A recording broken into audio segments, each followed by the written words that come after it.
Japan हेर्दा खुसी र सुख मात्र देखिन्छ, तर यहाँको भित्री कथा बेग्लै हुने गर्छ।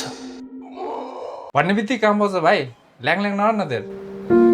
जापान आएको पनि 3 महिना भइसकेछ दाइ, अहिलेसम्म एउटा काम पनि गरेको छैन। यसो कतै मिलाएर राखिदिनु न दाइ प्लिज। हेट तेरी भाइ यार, काम छैन के? काम भएको भए त मिलाइदिइहाल्थ्यो नि यार। के छ मेरो दाइ? ओहो मेरो भाइ, के छ यार?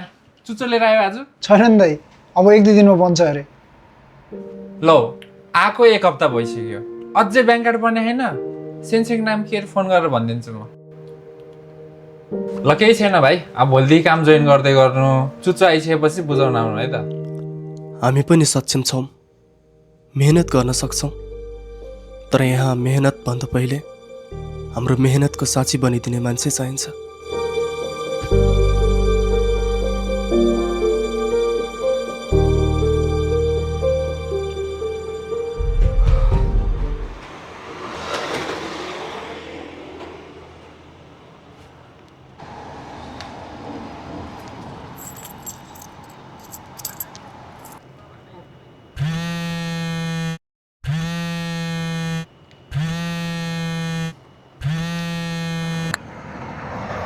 हेलो, के हो दोस्त? अस्तिदेखि भनिरहेको छु यार, अलि पैसाको अर्जेन्ट पनि थियो, हाम्रो पनि दिन आउला नि।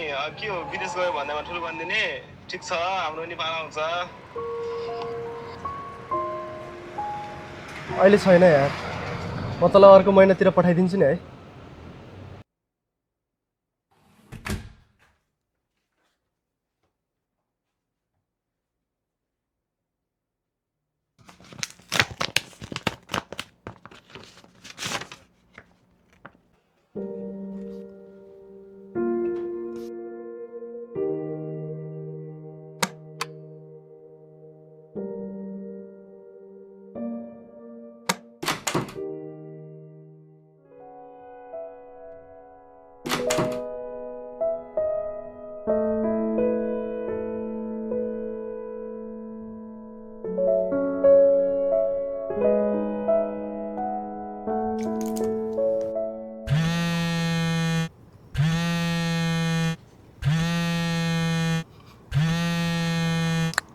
दर्शन मम्मी, भाग्यमानी हुनु के छ बसाइ?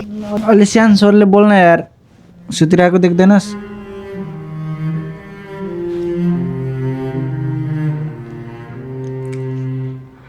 रमाइलो छ मम्मी जापान त। बरु त्यता कस्तो छ? हामीलाई पनि ठिक छ, खाना खाइस् त बाबु?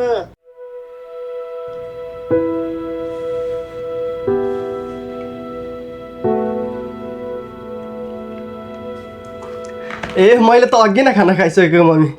ए बाबु, साउले ब्याज मागिरहेको थियो, पठाइदिए नि हुने।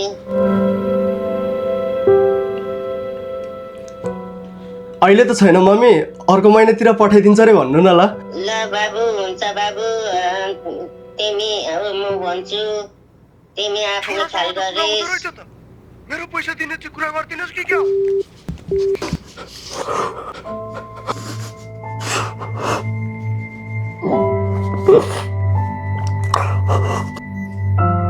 कति डिस्टर्ब गर्छ यार, बाहिर गएर बोल्छ। डिस्टर्ब भयो यार, भोलि बिहान मान्छेको काम छ यार, उठेर जानु परिन्छ।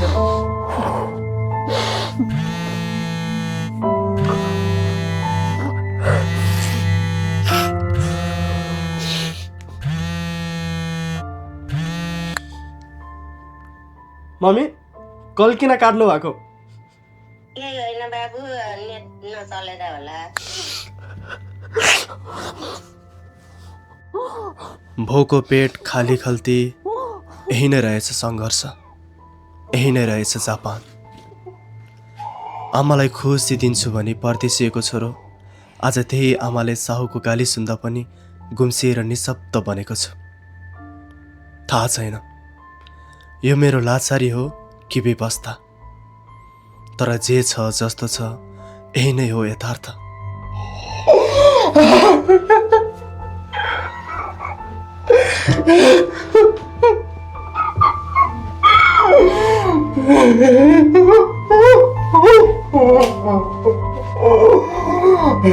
Oh